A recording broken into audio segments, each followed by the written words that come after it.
kamu berseru kepadaku, Tuhan, Tuhan, padahal kamu tidak melakukan apa yang aku katakan.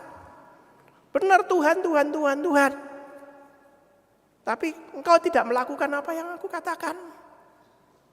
Saya dikirimi video katanya religiositasnya kita itu tinggi ya, di sini itu religiositasnya tinggi ya, keagamaan tinggi, orang banyak beragama, semuanya 90% beragama, tetapi beragama yang 90% ternyata korupsinya juga banyak, betul ya? Jadi ternyata nggak ada urusannya. Agama yang tinggi, ternyata korupsinya tinggi, judi online-nya juga juara 1, dan lain-lain juga sama. Pornografi juga tinggi, loh kok sama? Gimana ini? Bagaimana? Tuhan, Tuhan, terus memuja, terus menyembah, terus berdoa, tetapi tidak melakukan, tapi melakukan apa yang jahat, apa yang menguntungkan dirinya saja. Mari kita lakukan dengan firman, dengan hati, dengan tubuh kita. Tidak cari rasa aman yang palsu. Dan Lukas sendiri juga ngomong, barang siapa yang mendengar perkataanku tidak melakukannya, ia sama dengan seorang yang mendirikan rumah di atas tanah tanpa dasar. Tanah lembut diberikan rumah gitu aja. Ketika banjir melandanya, rumah itu segera roboh dan hebat kerusakannya. Nah, ini kondisinya. Kalau kita cari rasa aman yang palsu, tidak sungguh-sungguh lari kepada Tuhan, hasilnya apa? Hancur. Ya.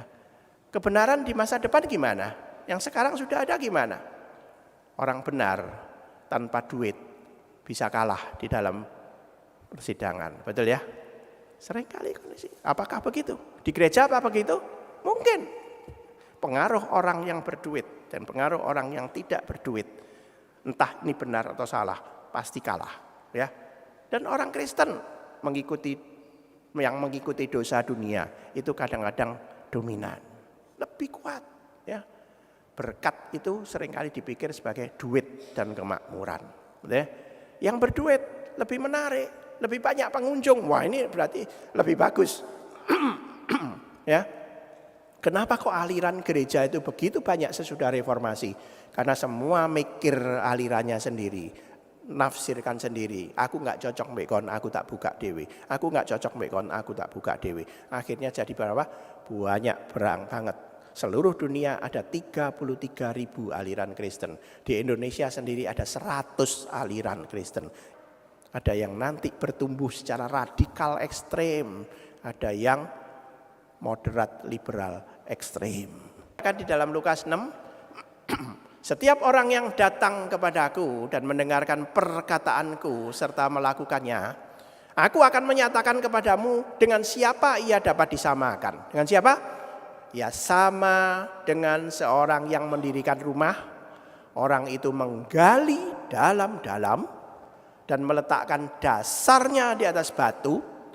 Dan ketika datang air bah, banjir melanda rumah itu tidak dapat digoyahkan karena rumah itu kokoh dibangun. Apa yang dimaksud menggali dalam, meletakkan dasarnya di atas batu? Di urusan rumah zaman sekarang kita ngerti. Tapi kalau di luar negeri, loh ngapain dalam-dalam? Ini sudah batu, ya, sudah ditaruh aja dan lain-lain. Batu itu mengarah kepada Kristus.